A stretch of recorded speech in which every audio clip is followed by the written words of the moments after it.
রসূল আমার ভালোবাসা,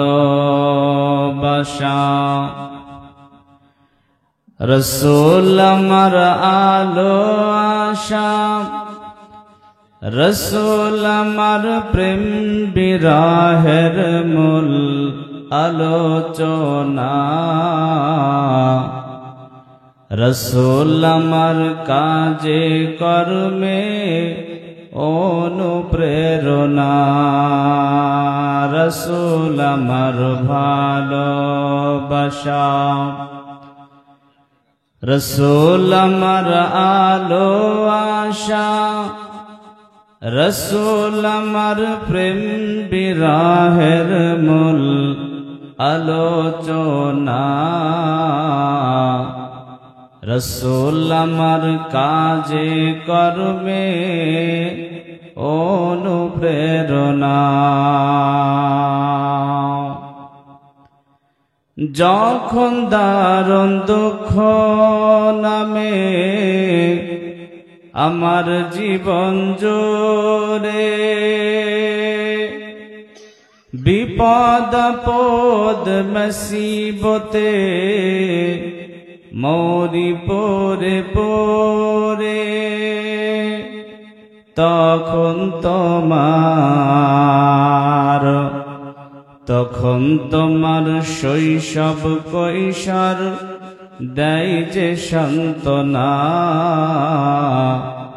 রসূল আমার কাজে কর্মে অনুপ্রেরণা, রসূল আমার ভালোবাসা, রসূল আমার আলো আশা, রসূল আমার প্রেম বিরহের মূল আলোচনা,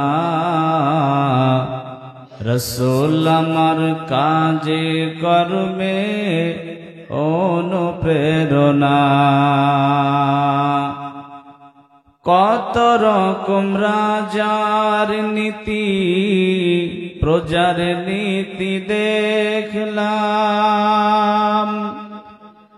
দুঃখ হারে দুঃখ ছাড়া আর কিছু না পেলাম, তাই তো শুধু মনে পড়ে সোনার মদিনা, রসূল আমার কাজে কর্মে অনুপ্রেরণা, রসূল আমার ভালোবাসা, রসূল আমার আলো আশা, রসূল আমার প্রেম বিরহের মূল আলোচনা, রসূল আমার কাজে কর্মে অনুপ্রেরণা। বিসমিল্লাহির রহমানির রহিম। عن إربج بن سريا رضي الله تعالى عنه قال صلى بنا رسول الله صلى الله عليه وسلم بباج جسد إذا صلى أقبل علينا وجهه فوعجانا بلغة درفت منها العيون وجيلات منها القلوب। বন্ধুরি আমার, ইরবাজ বিন সারিয়া রাদিয়াল্লাহু তাআলা আনহু বলেন, সাল্লামিনা, আল্লাহর নবী কোন একদিন আমাদের মসজিদে সালাত আদায় করলেন। আল্লাহর নবী আমাদের সালাতের ইমামতি করলেন। যখন সালাত শেষ হয়ে গেল, আল্লাহর নবী আমাদের দিকে তেনার চেহারাটাকে ঘুরিয়ে বসলেন। ওয়াজানা বালিগাতান, এবারে দয়ার নবী একটুখানা ওয়াজ করলেন, একটুখানা নসিহত করলেন। নবীর উম্মতের দল, আল্লাহর গোলামেরা ভালো করে শ্রবণ করে নেন। ইরবাজ বিন সারিয়া রাদিয়াল্লাহু তাআলা আনহু বলছেন, আল্লাহর নবী আমাদের সালাতের ইমামতি করলেন। যখন সালাতটা শেষ হয়ে গেল, জাল্লা ওয়াজহিহি, তিনার চেহারাটাকে আমাদের দিকে ঘুরিয়ে বসলেন। ওয়াজানা বালিগাতান, একটুখানা ওয়াজ করলেন, একটুখানা জলসা করলেন, একটুখানা নসিহত করলেন। আল্লাহর গোলামেরা, ইরবাজ বিন সারিয়া রাদিয়াল্লাহু তাআলা আনহু বলছেন, দয়ার নবীর ওয়াজটা, দয়ার নবীর বয়ানটা, দয়ার নবীর জলসাটা এত সুন্দর মধু মাখানো ছিল। নবীজি যখন বয়ান করছিলেন, মসজিদের মধ্যে যতজন সাহাবা ছিল সকলে অঝোর নয়নে কান্না করতে আরম্ভ করেছে। ওয়াজিলাত মিনহাল কুলুব, সকলের অন্তরটা ভয়ে কম্পিত হয়ে গেছে।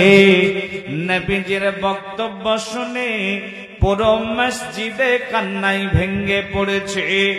এই রকম সময়তে একজন সাহাবা উঠে দাঁড়ালেন।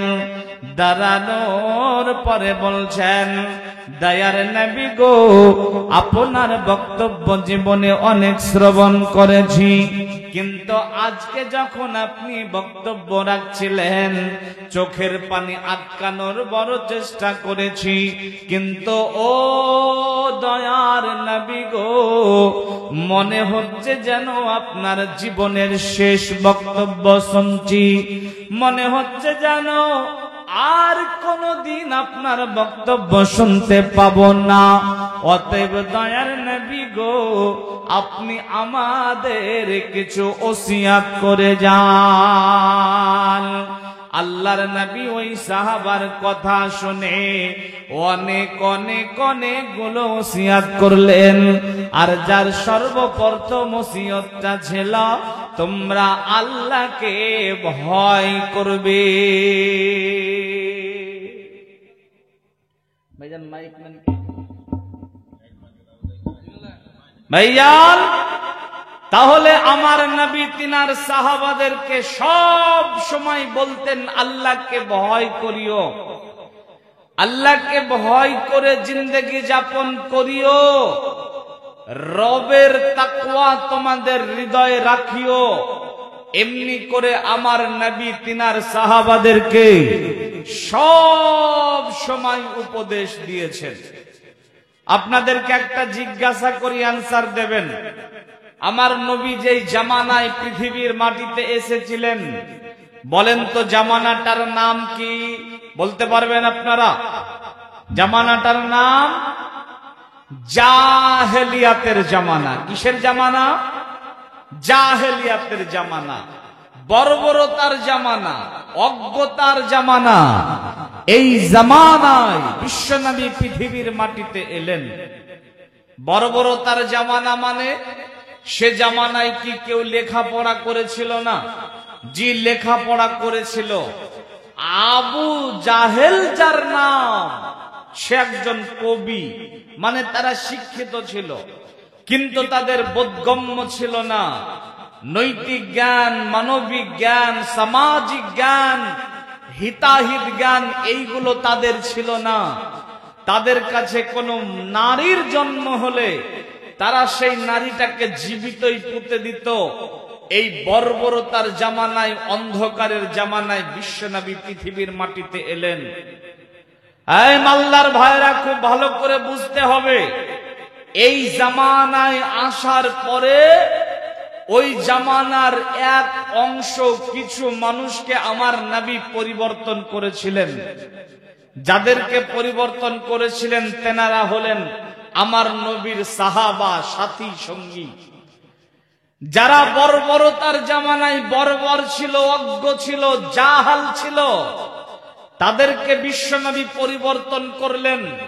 তারা এতটা পরিবর্তন হলো, আল্লাহর কোরআনে আল্লাহ তাদের মর্মে আয়াত অবতীর্ণ করলেন, রাদিয়াল্লাহু আনহুম ওয়ারাদু আনহু, আমি আল্লাহ তাদের উপর রাজি হয়ে গেছি এবং তারাও আমার উপর রাজি হয়ে গেছে। বলেন সুবহানাল্লাহ।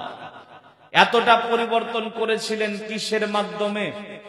এতটা পরিবর্তন করেছিলেন কি দিয়ে? এতটা পরিবর্তন করেছিলেন কিসের সাহায্যে? আল্লাহর নবী কি বলেছিলেন? এই তোমরা পরিবর্তন হয়ে যাও, অনেক টাকা দেব তোমাদেরকে, এ কথা বলেছিলেন? কথা বলেন, বলেছিলেন না।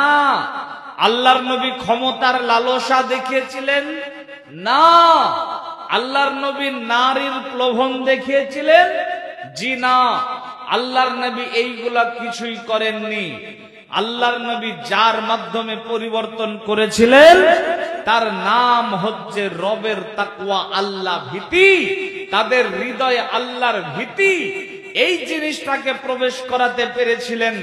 আল্লাহর ভয় কি এটা তাদেরকে বোঝাতে সক্ষম হয়েছিলেন, বিধায় তারা পরিবর্তন হয়েছে। শোনেন, মুআজ বিন জাবাল রাদিয়াল্লাহু তাআলা আনহু নবীজির একজন কাছের সাহাবা, এবং মুআজ বিন জাবাল পৃথিবীর মাটিতে যত আলেম উলামা মুহাদ্দিস মুহাক্কিক এসেছিলেন, আসবেন, চলে গেছেন, সমস্ত উলামায়ে কেরামের সরদার মুআজ বিন জাবাল রাদিয়াল্লাহু তাআলা আনহু। পৃথিবীতে যত বড়ই আল্লামা, পৃথিবীতে যত বড়ই মুহাক্কিক মুহাদ্দিস আছেন, আসছেন, এসেছিলেন, বিচারের মাঠে মুআজ বিন জাবাল থাকবেন সবার আগে। মুআজ বিন জাবাল এত দামি একজন আলেম, বিদেশিরা ইসলাম গ্রহণ করলে আল্লাহর নবী মুআজ বিন জাবালকে সেখানে পাঠিয়ে দিতেন দ্বীন প্রচার করার জন্য। কোন এক সময় আল্লাহর নবী মুআজ বিন জাবালকে বলছেন, মুআজ, ইয়ামানে যেতে হবে। হযরতে মুআজ বিন জাবাল রাদিয়াল্লাহু তাআলা আনহু বলেন, আল্লাহর নবী যখন আমাকে বললেন মুআজ ইয়ামানে যেতে হবে, আমি আমার বাড়ি চলে গেলাম, বেডিং বিস্তার গোছালাম, একটা সাওয়ারি নিলাম, সাওয়ারির উপরে চড়ে বসলাম। নবীর উম্মতের দলেরা, আল্লাহর গোলামেরা ভালো করে শ্রবণ করে নেন। মুআজ বিন জাবাল রাদিয়াল্লাহু তাআলা আনহু বলেন, আমি সাওয়ারির উপরে চড়ে এক পা করে ইয়ামানের উদ্দেশ্যে রওনা হয়ে গেলাম। আমি যখন আল্লাহর নবীর ঘরের সামনে পৌঁছালাম, আল্লাহর নবী তিনার ঘর হতে বের হয়ে চলে এলেন।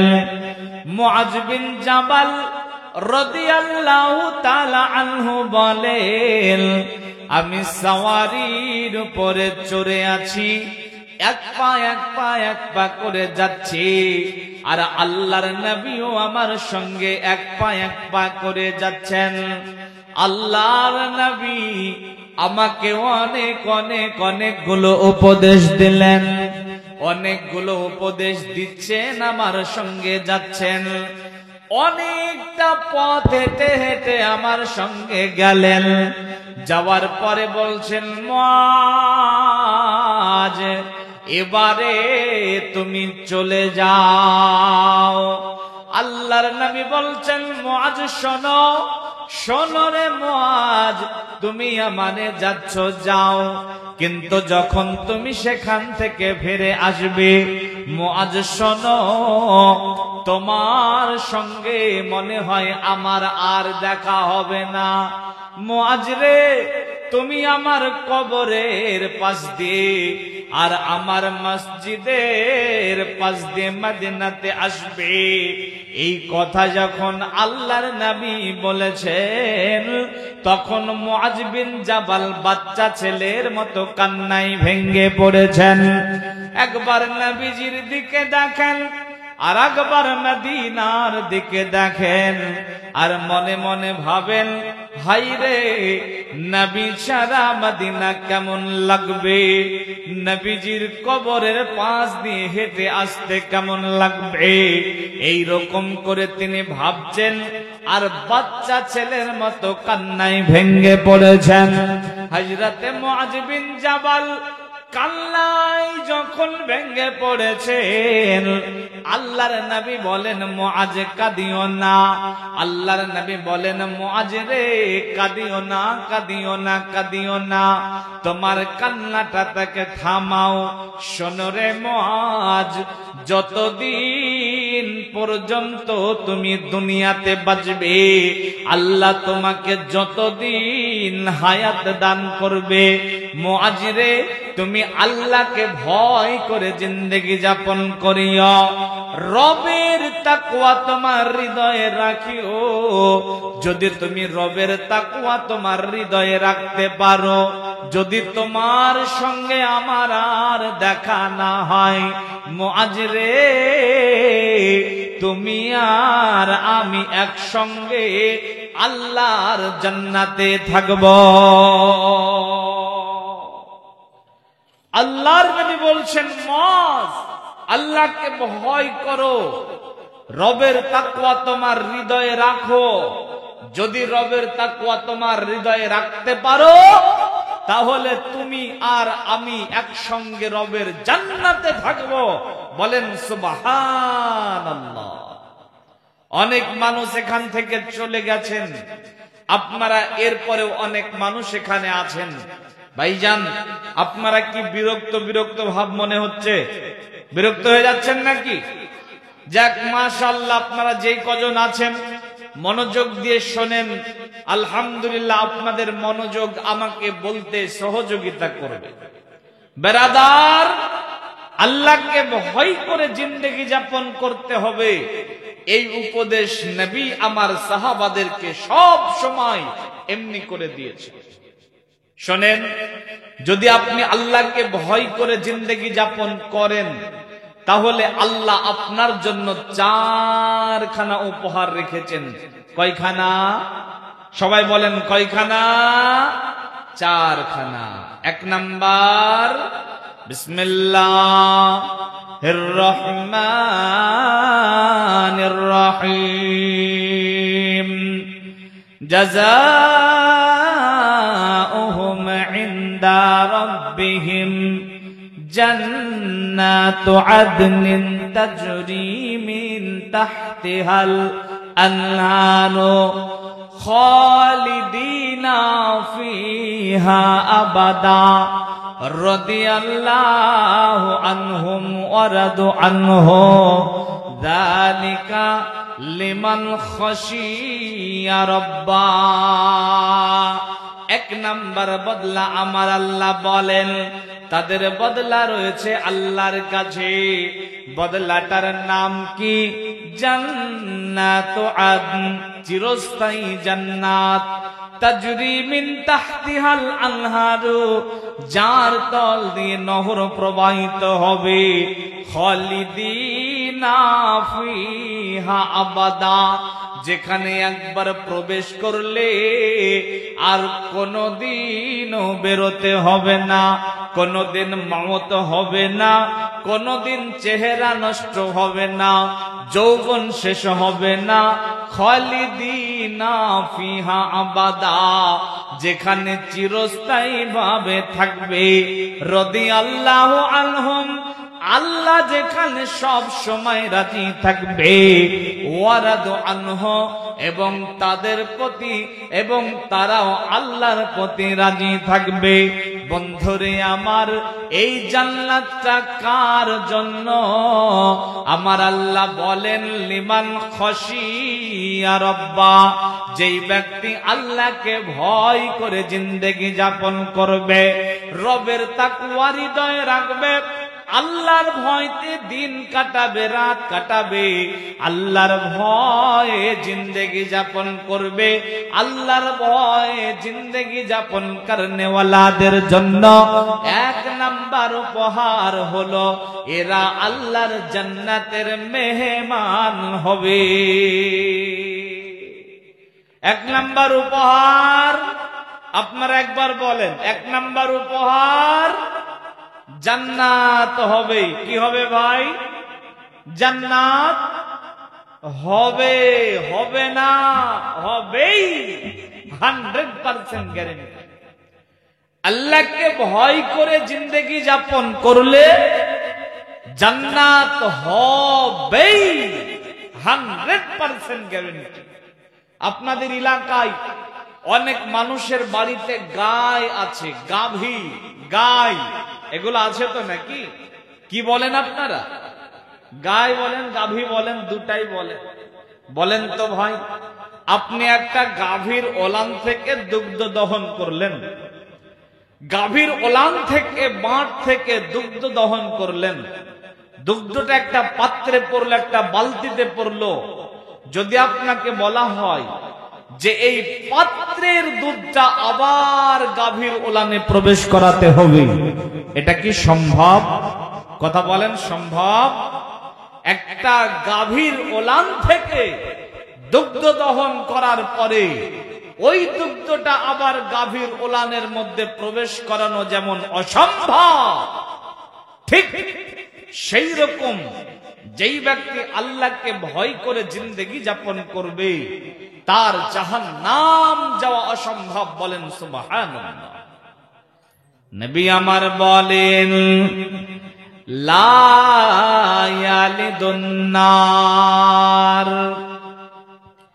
রাদুলুন বাকা মিন খাশিয়াতিল্লাহি হাত্তা ইয়াউদুল লাবানু ফিজ জাররি। এ নবীর উম্মতের দল, আল্লাহর গোলামেরা ভালো করে শোনেন।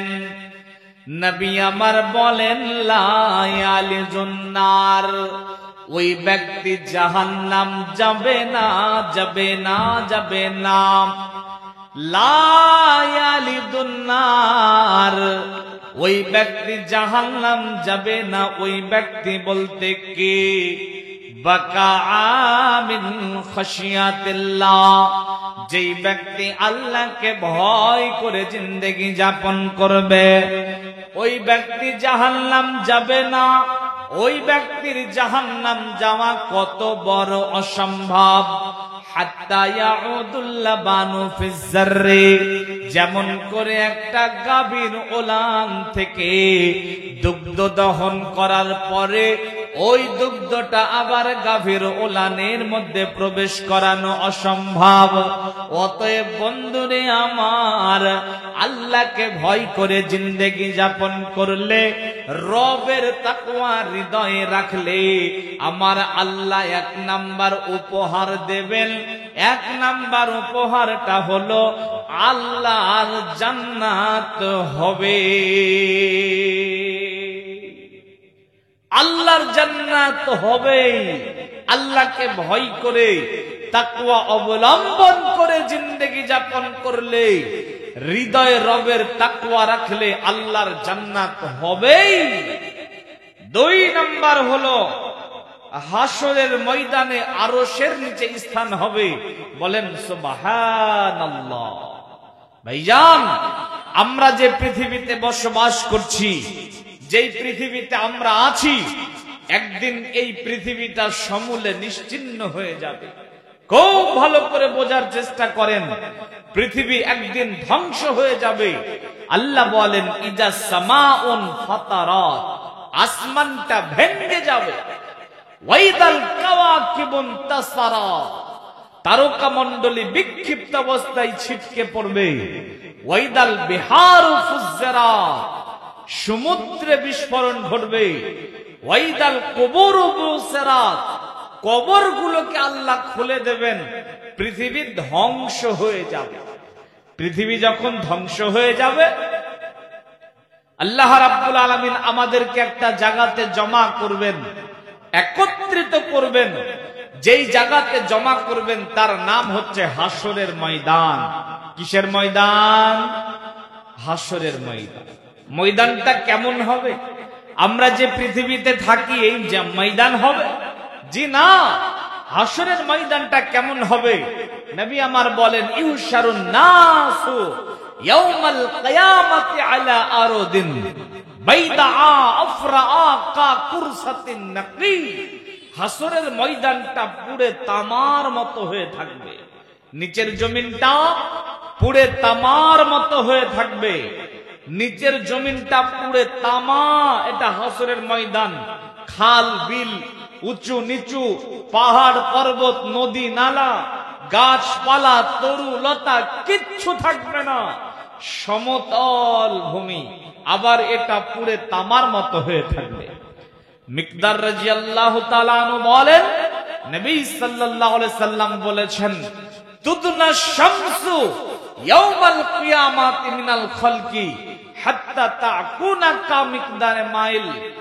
1 মাইল কাছাকাছি সূর্যটা নেমে আসে। মাইল 2 রকমের হয়, একটা রাস্তার মাপের একটা মাইল হয়, আর একটা হচ্ছে সুরমা চোখে দেওয়ার কাঠিটাকেও মাইল বলা হয়। কোন মাইল হবে আল্লাহ ভালো জানেন, তবে 1 মাইল কাছাকাছি সূর্য নেমে আসবে।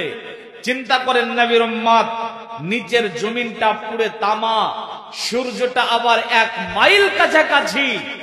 মানুষ করুণ কাল বৈশাখী বিভীষিকাময় খতরনাক দর্দনাক অবস্থার সম্মুখীন হবে। মানুষ কান দিয়ে নাক দিয়ে মগজ ফুটে ফুটে বেরোবে। এই অবস্থা হবে। যে যত পরিমাণ গুনাহ করবে তার শরীর দিয়ে তত পরিমাণ ঘাম বেরোবে। এইরকম অবস্থা হবে। নবী আমার বলেন, হুফাতান উরাতান গুরুলান। এই জমিনে খাতনাবিহীন অবস্থায়, উলঙ্গ অবস্থায়, খালি অবস্থায় আল্লাহ আমাদেরকে একত্রিত করবেন, জমা করবেন।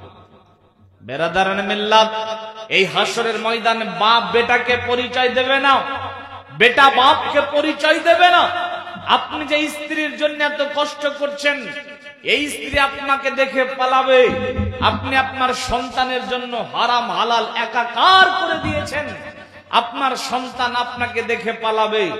আপনি যদি কোনো মুসিবত অবস্থায় আপনার ছেলের কাছে যান একটা নেকির জন্য, আপনার ছেলে তখন বলবে, ইরদে পালাও এখান থেকে, কাযাব, মিথ্যা কথা বলছো, আমার কোনো বাপ ছিল না।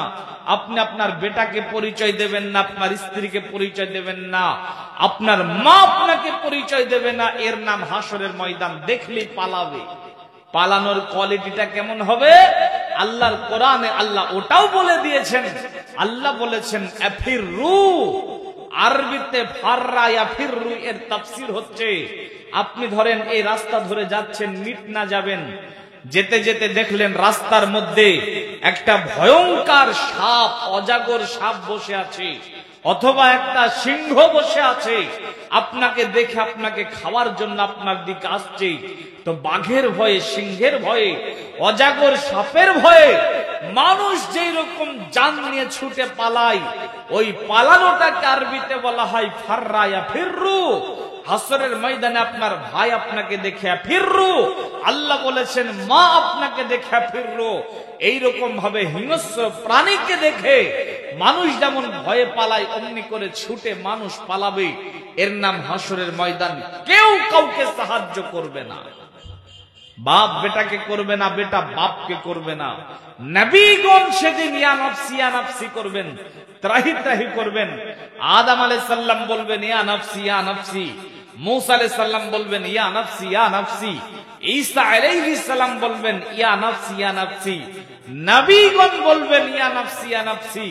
আর বড় দুঃখ এবং পরিতাপের বিষয় হলো, নবীগণ যেখানে ইয়া নফসি ইয়া নফসি করবেন, বাংলাদেশের এক পীর সাহেব বলছে যে এই হাসরের ময়দানে আমি আমার মুরিদ গুলাকে বাঁচাবো, জাহাজ নিয়ে বেরোবো। বলেন নাউজুবিল্লাহ। কত বড় মিথ্যুক হলে এই কথা বলতে পারে? নবীগণ ইয়া নফসি ইয়া নফসি করবে, আর পীর সাহেব বলছে নাকি যে মুরিদ গুলাকে বাঁচাবো। বন্ধুরে আমার, এই হাসরের ময়দানে কেউ কাউকে সাহায্য করবে না, কঠিন বিপদের সম্মুখীন হবে, মানুষ আরামের জায়গা খুঁজবে। নবী আমার বলেন কোন আরামের জায়গা থাকবে না, একটা মাত্র আরামের জায়গা থাকবে, আর সেটা হলো আল্লাহর আরশে আজিমের ছায়া।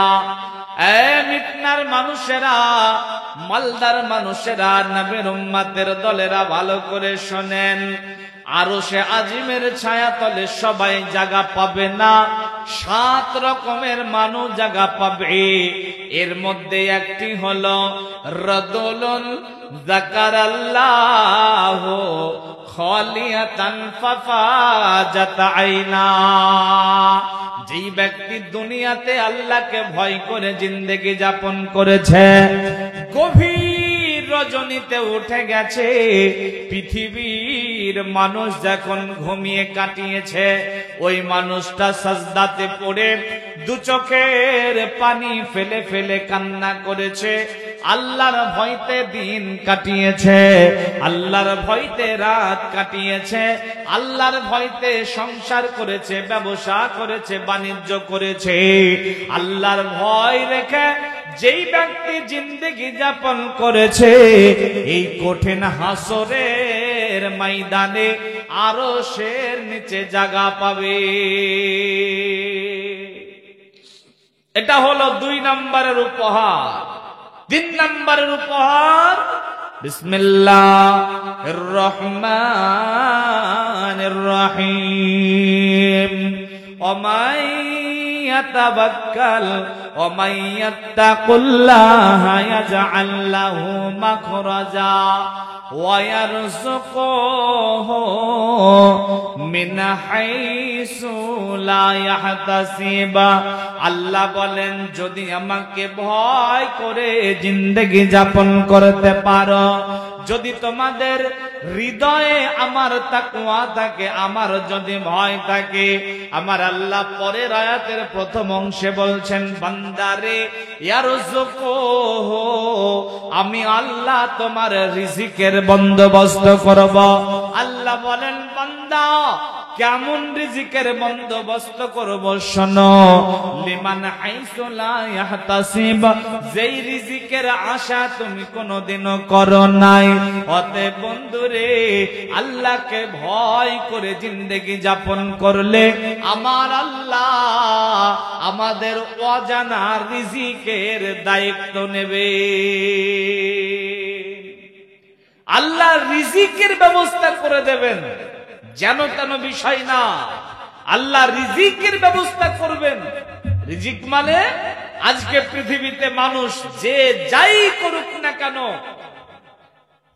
যে যাই করুক না কেন, সব কিছুর পেছনে একটা উদ্দেশ্য লুকিয়ে আছে, তার নাম হচ্ছে রিজিক, তাই না ভাই?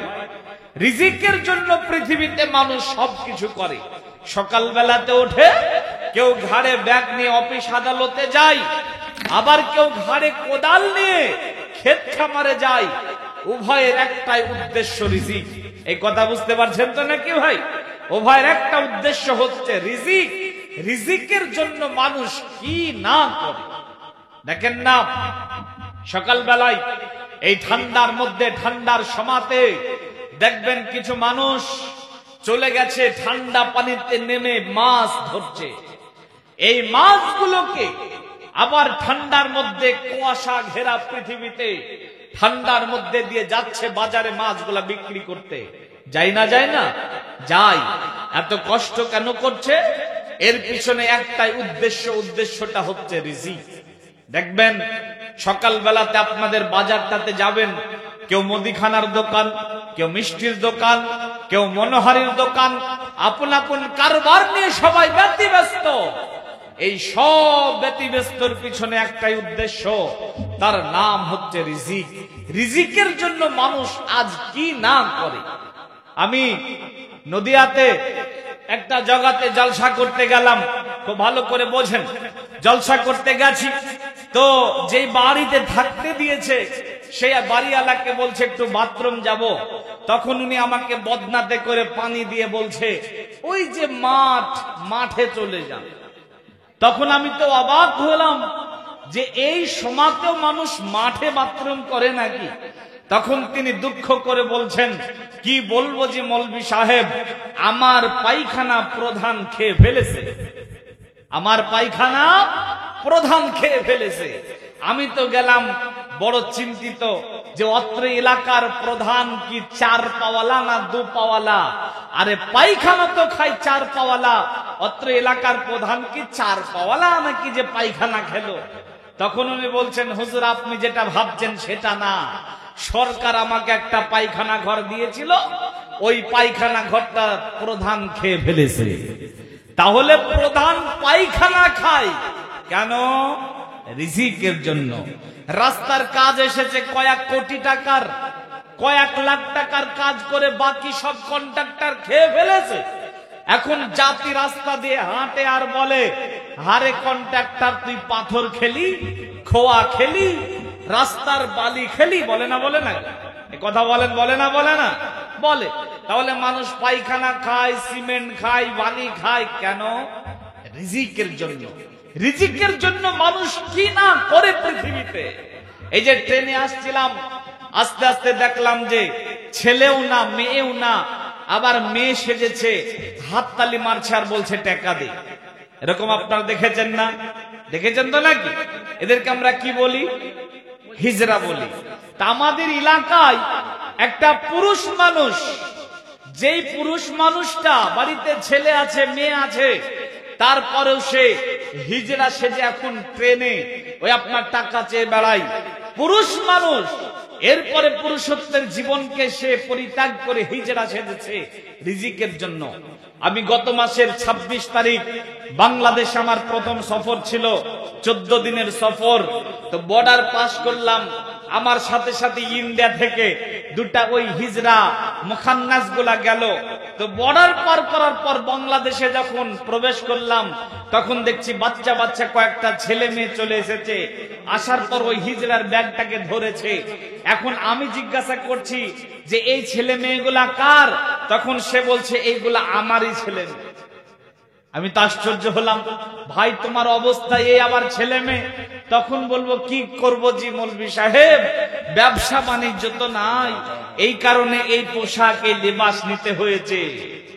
দেখেন মানুষ রিজিকের জন্য কি না করে, হিজড়াও সাজে। বন্ধুরে আমার, ভাইয়ের সঙ্গে মারামারি, বোনের সঙ্গে হিংসা মারামারি, বাবার সঙ্গে মেল নেই।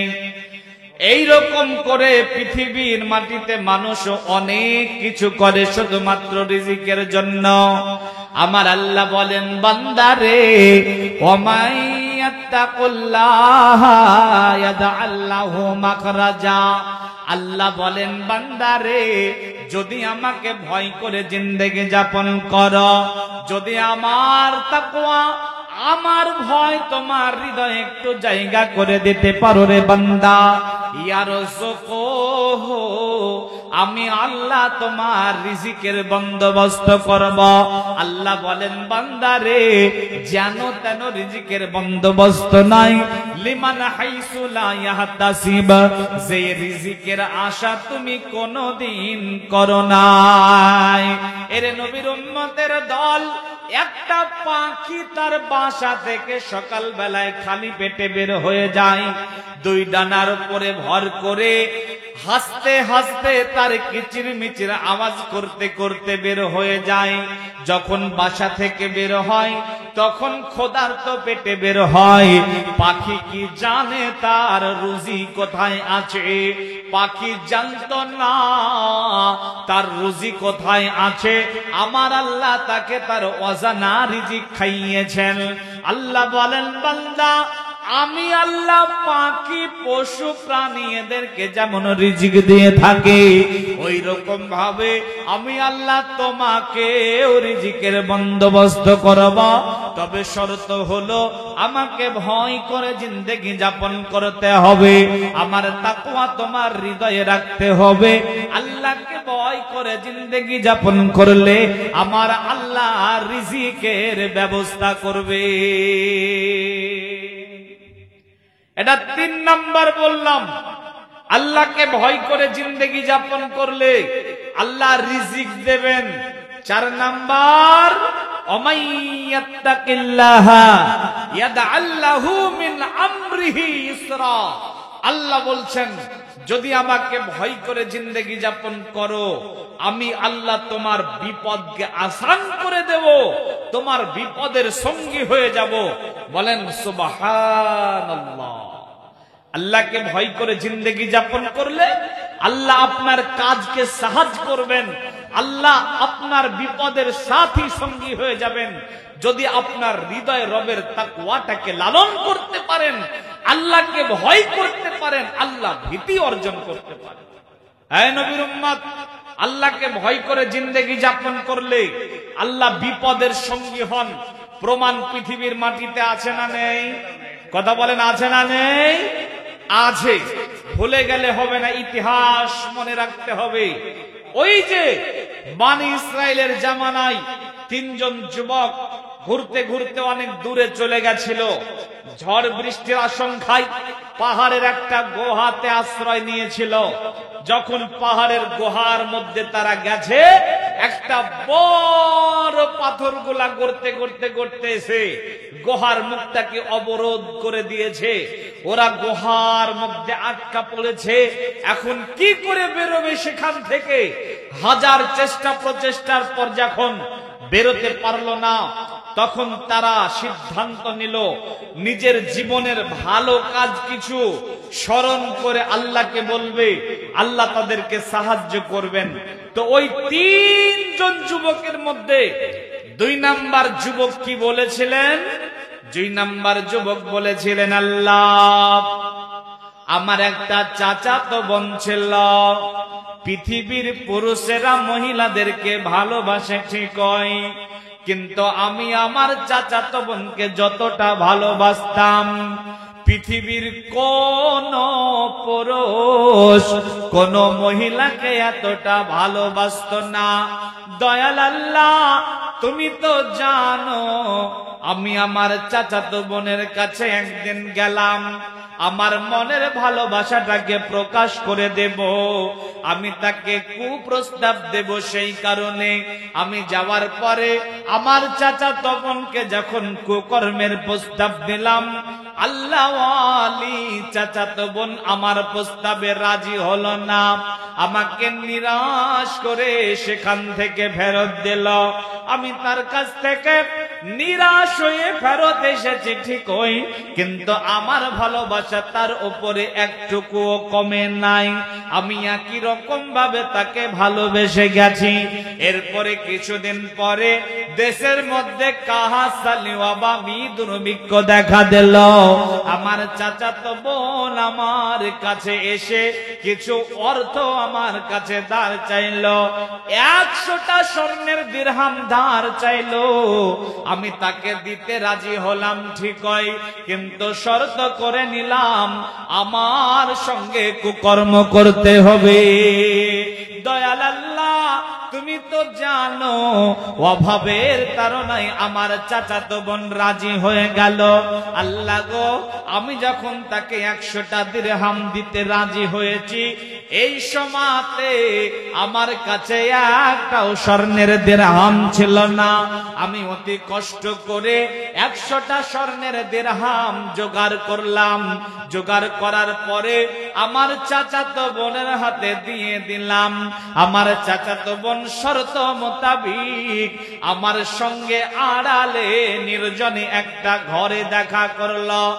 অনেক দিনের ভালোবাসার মানুষকে যখন আমি কাছে পেয়েছি, জড়িয়ে ধরে নিয়েছি আর তার উপরে চেপে গেছি কুকর্ম করব, সেই কারণে আল্লাহ তুমি তো জানো আমি যখন তার উপরে চাপা কুকর্ম করব এই নিয়তে, তখন দেখলাম আল্লাহ ওয়ালি চাচাতো বোনের চোখ দিয়ে ঝরঝর করে পানি ঝরছে আর থরথর করে কাঁপছে। আমাকে বলছে, রে আল্লাহর গোলাম, আল্লাহকে ভয় করো, আল্লাহকে ভয় করো, আল্লাহকে ভয় করো, আমাকে ছেড়ে দাও, আমার সঙ্গে কুকর্ম করিও না। দয়াল আল্লাহ যখনই আমার চাচাতো বোন বলেছে আল্লাহকে ভয় করো, আল্লাহ তোমার ভয়তে আমিও থরথর করে কাঁপতে লাগলাম। আমার এতদিনের যৌন চাহিদা সব যেন মিটে গেল। আমি আমার চাচাতো বোনের উপর থেকে নেমে গেলাম, তার সঙ্গে কুকর্ম করলাম না। দয়াল আল্লাহ রে, আমি তাকে যে 100টা স্বর্ণের দিরহাম ধার দিয়েছিলাম, এটা আমি আর কোনদিন ফেরত নেই নাই। যদি আমি সেই দিন তোমার ভয়তে এই কাজটা করে থাকি, আজকে গুহার মধ্যে বড় বিপদে পড়েছি, তুমি আমাকে সাহায্য করো। আল্লাহ বলেন, ওমাইয়াত্তাকিল্লাহা ইয়াজআল লাহু মিন আমরিহি ইসরা। যেই ব্যক্তি আল্লাহকে ভয় করে জিন্দেগি যাপন করবে, আল্লাহ তার বিপদের সঙ্গে হয়ে যাবেন। ওই ব্যক্তি যখন এই কথা বলেছেন, সঙ্গে সঙ্গে ওই পাথরের 3 ভাগের 1 অংশ সঙ্গে সঙ্গে দূর হয়ে গেছে। তাহলে আল্লাহকে ভয় করে জিন্দেগি যাপন করলে, তাকওয়াশীল ব্যক্তি হলে, হৃদয়ে রবের তাকওয়া রাখলে, আল্লাহ আপনাকে 4খানা উপহার দেবেন। 1, জান্নাত দেবেন। 2, হাসরের ময়দানে আরশের ছায়া দেবেন। 3, আল্লাহ আপনার অজানা রিজিকের ব্যবস্থা করে দেবেন। 4, আল্লাহ আপনার বিপদের সঙ্গী হয়ে যাবেন। বলেন সুবহানাল্লাহ।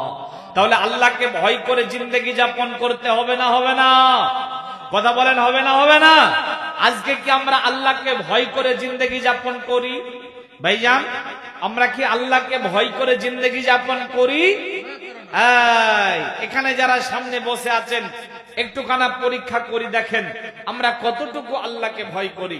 আগে একটা কোরআনের আয়াত বলবো, এরপরে আয়াতটার একটা তাত্ত্বিক বিশ্লেষণ করে আপনাকে জিজ্ঞাসা করব যে আপনি কি সত্যিকারে আল্লাহকে ভয় করেন। দেখেন তো, আমার আল্লাহ বলছেন, বিসমিল্লাহির রহমানির রহিম, ওয়া আম্মা মান খাফা মাকামা রাব্বিহি ওয়া নাহান নাফসা আনিল হাওয়া। যাদের হৃদয়ে আছে আল্লাহর ভয়, তারা কভু পথ ভুলে যায় না। যাদের হৃদয়ে আছে আল্লাহর ভয়, তারা কভু পথ ভুলে যায় না। আল্লাহর প্রেম ছাড়া এই দুনিয়ায় কারো কাছে কোনো কিছু চাই না। যাদের হৃদয়ে আছে আল্লাহর ভয়, তারা কভু পথ ভুলে যায় না। আল্লাহর প্রেম ছাড়া এই দুনিয়ায় কারো কাছে কোনো কিছু চাই না। রাতের আধারে যারা সিজদাতে রয়, দু চোখের অশ্রুতে নদী যেন বয়। ছলনার হাতছানি যতই আসুক, পিছনে ফিরেও তাকায় না। যাদের হৃদয়ে আছে আল্লাহর ভয়, তারা কভু পথ ভুলে যায় না। আল্লাহর প্রেম ছাড়া এই দুনিয়ায় কারো কাছে কোনো কিছু চাই না। ওয়া আম্মা মান খাফা মাকামা রাব্বিহি ওয়া নাহান নাফসা আনিল হাওয়া। একটা আয়াত বললাম আর এই আয়াতের সঙ্গে মিলে একটা সঙ্গীত বললাম। এবার আপনাদেরকে একটা জিজ্ঞাসা করি, তাহলে দেখেন আপনি সত্যিকারে আল্লাহকে ভয় করেন কিনা বুঝতে পারবেন। ভাইয়ান, এখানে আপনারা অনেকে আছেন যারা মোটর সাইকেল চালাতে পারেন, পারেন না গো? অনেকে মোটর সাইকেল চালাতে পারেন। বলেন তো ভাই, মোটর সাইকেলটাকে নিয়ে আপনি বেরোলেন, এখান থেকে হরিশ্চন্দ্রপুরে যাবেন, তো গাড়ি আপনি চালাচ্ছেন, কখনো 50-এ, কখনো 60-এ, কখনো 70-এ আপনি গাড়ি চালাচ্ছেন, মনের আনন্দে মনের সুখে গাড়ি চালাচ্ছেন। গাড়ি চালাতে চালাতে যদি সামনে কোনো বাম্পার আসে, কোনো খাদ খন্দুক আসে, কোনো পশু পাখি চলে আসে, ধরেন একটা ছাগলের বাচ্চা চলে আসলো, তখন সঙ্গে সঙ্গে আমরা কোথায় হাত দিই? কোথায় হাত দিই? ব্রেকে হাত দিই। কেন ব্রেকে হাত দিই? কারণ আমাদের একটা ভয় কাজ করে যে গাড়ি যতই জোরে চালাই না কেন, মন যেদিকে থাকুক না কেন, সময় মতো গাড়িতে ব্রেক মেরে গাড়িকে কন্ট্রোল করতে হবে। যদি সময় মতো ব্রেক মেরে গাড়িকে কন্ট্রোল করতে না পারি, তাহলে অ্যাক্সিডেন্ট হয়ে যাবে, ক্ষতি হয়ে যাবে, জেল জরিমানা হতে পারে। এই ভয়তে কিন্তু আমরা সব সময় ব্রেক করার জন্য প্রস্তুত থাকি না? থাকি। আল্লাহ কি বলছেন দেখেন, আমার আল্লাহ বলেন ওয়া আম্মা মান খাফা। এবারে যার হৃদয়ে ভয় থাকবে, কিসের ভয়? মাকামা রাব্বিহি, আল্লাহর দরবারে দাঁড়াতে হবে, আল্লাহর সামনে দাঁড়াতে হবে। আল্লাহর ভয় যার ভিতরে থাকবে, মাকামা রাব্বিহি, আল্লাহর ভয়, আল্লাহর সামনে দাঁড়ানোর ভয় যার হৃদয়ে থাকবে, আমার আল্লাহ বলেন সেই ব্যক্তি জিন্দেগি যাপন করবে কেমন করে? ওয়ানাহান নাফসা আনিল হাওয়া। একটা বাইক চালক যেমন বাইক চালাতে চালাতে সব সময় ব্রেক করার জন্য প্রস্তুত থাকে, অমনি করে আল্লাহতে ভয় কারণেওয়ালা এইরকম করে ব্রেক মেরে মেরে জিন্দেগি যাপন করবে। এই দুনিয়ায় চলার পথে তার সামনে অনেকগুলো গোনা আসবে, আর ওদিকে শয়তান তো মানুষকে গোনা করানোর জন্য উৎ পেতে বসে থাকে। যখনই তার সামনে কোনো গোনা চলে আসবে, গোনাকে বলবে রে গোনা, আমি আল্লাহকে ভয় করি, গোনা করতে পারবো না। মসজিদে যখন আজান হয়, হাইয়া আলাস সালাহ, হাইয়া আলাল ফালাহ, নামাজের দিকে এসো, এই সময় মন আপনাকে বলবে নামাজ পড়তে যাস না, শয়তান আপনাকে বলবে নামাজ পড়তে যাস না।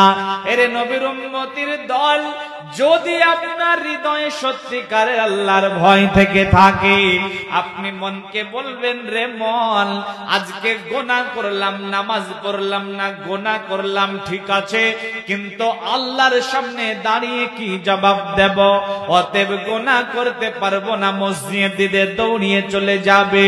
চোখের সামনে লটারি কেটে কোটিপতি হয়ে যাচ্ছে অনেক মানুষ, মন আপনাকে লটারির দিকে ডাকবে, মন বলবে একটা লটারি কেটে নে। আপনি বলবেন রে মন, লটারি কাটলাম ঠিক আছে, কিন্তু গোনাটা হবে এর সামনে, আল্লাহর সামনে দাঁড়াবো কি করে? গোনা করতে পারবো না। জিনার দিকে ডাকবে, চুরির দিকে ডাকবে, জুয়ার দিকে ডাকবে, পাপাচারের দিকে মন আপনাকে ডাকবে। বন্ধুরে, যদি আপনার হৃদয়ে আল্লাহর ভয় থেকে থাকে, আপনি গোনাকে ব্রেক মেরে মেরে মেরে মেরে মেরে চলবেন, কখনো গোনা করতে পারবেন না। যদি এই রকম করে গোনা থেকে নিজের জীবনটাকে বাঁচিয়ে বাঁচিয়ে চলতে পারেন, তাহলে বুঝবেন আপনার হৃদয়ে আল্লাহর ভয় আছে। আর যদি মন আপনাকে যখন যেই গুনাহের দিকে ডাকে, আপনি যদি সেই গুনাহটা করে নেন, তাহলে বুঝে নেবেন আপনার হৃদয়ে আল্লাহর ভয় নেই। আল্লাহ বলছেন, যার হৃদয়ে আল্লাহর ভয় থাকবে, ওয়ানাহান নাফসা আনিল হাওয়া, মন চাহে জিন্দেগিতে ব্রেক মেরে মেরে চলবে, আর মন চাহে জিন্দেগিতে ব্রেক মেরে মেরে চলনে ওয়ালাদেরকে আল্লাহ বলছেন ফাইনাল জান্নাতা হিয়াল মাওয়া, এরাই হবে জান্নাতের মেহমান। এবারে বলেন আমরা কতজন আল্লাহকে ভয় করি? রাসূলের আদর্শ আপনার কাছে নেই। মাগরিব পড়েননি, এশা পড়েননি, জোহর আসর পড়েননি। এখানে অনেক ভাই আছেন হারাম খেয়ে আছেন, মুখে বিড়ি সিগারেটের গন্ধ এখনো আছে। এখনো আপনি বোনকে জমি দেননি, ফাঁকি দিয়ে নিয়ে নিয়েছেন, চুরি করে ডাকাতি করে। অনেক পাপ আমাদের দ্বারা হয়ে যায়। এই পাপগুলো আমরা করি শুধু রবের তাকওয়া নেই এই কারণে। যদি আপনার কাছে রবের তাকওয়া থাকতো আপনি কখনো কোনো গুনাহ করতে পারতেন না। দেখেন এবার আপনাকে আমি দেখাই তাকওয়াশীল ব্যক্তি। তাকওয়াশীল ব্যক্তি দেখাই কেমন হয়। যার হৃদয়ে রবের তাকওয়া থাকে এই ব্যক্তি কেমন হয়, ব্যক্তিত্ব কেমন হয়। রবের তাকওয়া যার হৃদয়ে থাকে সে কেমন করে জিন্দেগি যাপন করে, এমন ব্যক্তিকে দেখায়। দেখেন আপনি বুঝতে পারবেন ইনশাআল্লাহ। নাম আবু বকর সিদ্দিক রাদিয়াল্লাহু তাআলা আনহু। শুনেছি না ভাই নাম? কথা বলেন শুনেছি না? আপনারা বিরক্ত হয়ে গেছেন মনে হয়। 12টা 16 ইনশাআল্লাহ 12:30টার মধ্যে ক্লোজ করে দেব। এই ঘটনাটা খুব ভালো করে মন দিয়ে শোনেন। আবু বকর সিদ্দিক নাম শুনেছেন না? আবু বকর সিদ্দিক। অপরদিকে ওমর রাদিয়াল্লাহু তাআলা আনহু নাম শুনেছেন না? শুনেছেন। আবু বকর আর ওমর রাদিয়াল্লাহু তাআলা আনহু কোন একদিন দুজনাই কথা বলতে বলতে বলতে, আবু বকর সিদ্দিক নরম মানুষ, ওমর রাদিয়াল্লাহু তাআলা আনহু রাগী মানুষ। আবু বকর সিদ্দিক ওমর রাদিয়াল্লাহু তাআলা আনহুকে একটু জোরে ধমক দিয়ে উঁচু আওয়াজে একটা কথা বলে দিয়েছে। আমি আপনাকে দেখাচ্ছি তাকওয়াশীল যার হৃদয়ে আল্লাহর ভয় থাকে সে কেমন হয়। তো ওমর রাদিয়াল্লাহু তাআলা আনহুকে যখন আবু বকর রাদিয়াল্লাহু তাআলা আনহু ধমক দিয়েছেন, ওমর রাদিয়াল্লাহু তাআলা আনহু রাগী মানুষ, রেগে গেছেন। রেগে তিনি চলে যাচ্ছেন বাড়ির দিকে। আবু বকর সিদ্দিক বুঝতে পারলেন যে ওমরকে জোরে কথা বলা বা ধমক দেয়া আমার ভুল হয়ে গেছে। সাথে সাথে ওমরকে গিয়ে বলছে, ওমর ক্ষমা করে দাও, মাফ করে দাও, অন্যায় হয়ে গেছে। কিন্তু হযরত ওমর ক্ষমা করলেন না। ওমর রাদিয়াল্লাহু তাআলা আনহু তিনার বাড়ির দিকে চলে যেতে লাগলেন। আবু বকর সিদ্দিক রাদিয়াল্লাহু তাআলা আনহু বাচ্চা ছেলের মতো তিনি পিছনে পিছনে যেতে লাগলেন আর বলতে লাগলেন, ওমর মাফ করে দাও, ভুল হয়ে গেছে, জোরে কথা বলেছি তোমাকে। তো আবু বকর সিদ্দিক রাদিয়াল্লাহু তাআলা আনহুর সামনে ওমর রাদিয়াল্লাহু তাআলা আনহু বাড়ির গেটটা লাগিয়ে দিলেন, বাড়িতে ঢুকে ক্ষমা করলেন না। বন্ধুরে আমার, তাকওয়া কাকে বলে, আল্লাহর ভয় কাকে বলে? আল্লাহর ভয় থাকলে ব্যক্তিটা কেমন হয় ভালো করে দেখেন। আবু বকর সিদ্দিক রাদিয়াল্লাহু তাআলা আনহু তিনি বলছেন, আমাকে যদি আল্লাহ বলে আবু বকর রে আমার ওমরকে কেন ধমক দিয়েছিলা, একই জবাব দেব আমি। তাই তো আবু বকর সিদ্দিক পাগলের মতো আল্লাহর নবীর কাছে যেতে আরম্ভ করলেন। আল্লাহর নবী দাঁড়িয়ে আছেন, সাহাবারা নবীজির কাছে আছেন। দূর থেকে যেন দেখা যায় কে আসছে। তো আল্লাহর নবী বলেন, সাহাবারা দেখো দেখো দেখো, মনে হয় যেন আবু বকর আসছে। আরেকটু যখন কাছে এসেছেন, আবু বকর রাদিয়াল্লাহু তাআলা আনহু এমনি করে লুঙ্গিটাকে ধরেছেন, হাঁটু বের হয়ে গেছে, টের পান নাই। পাগলের মতো আমার নবীর কাছে গেছেন, যাওয়ার পর বসে গেছেন। বসে বলছেন, ও দয়ার নবী গো, আবু বকর হালাক হয়ে গেছে, আবু বকর ধ্বংস হয়ে গেছে, আবু বকর শেষ হয়ে গেছে। আল্লাহর নবী বলেন, আবু বকর কি হয়েছে বলেন? পৃথিবীর মানুষ যদি আপনাকে ভুল বোঝে, ও আবু বকর, আমার আল্লাহ আপনাকে ভুল বুঝবেন না। কি হয়েছে বলেন? তো আবু বকর সিদ্দিক রাদিয়াল্লাহু তাআলা আনহু বলছেন, আমি ওমরকে ধমক দিয়েছি, ওমর আমার উপরে রাগ করেছে। বিচারের ময়দানে যদি আল্লাহ আমাকে বলে, আবু বকর, আমার ওমরকে কেন ধমক দিয়েছিলা, এই হিসাবটা দাও, আমি কি জবাব দেব? অতএব ও দয়ার নবী গো, আমি ধ্বংস হয়ে গেছি, আবু বকর ধ্বংস হয়ে গেছে। অপরদিকে ওমর রাদিয়াল্লাহু তাআলা আনহু, তিনি বাড়িতে বসে বসে ভাবছেন, আবু বকর তো বেশি বড় ভুল করেনি, সামান্য একটা ধমক দিয়েছে, আর আমি বেচারাকে অপমান করে দিলাম, দরজা লাগিয়ে দিলাম, তাকে ক্ষমা করলাম না, আমার মনে হয় অন্যায় হয়েছে। তাই তো তিনিও বেরিয়ে রাসূলের দরবারে যেতে লাগলেন। আবু বকর বসে আছেন, ওমর রাদিয়াল্লাহু তাআলা আনহু চলে গেলেন।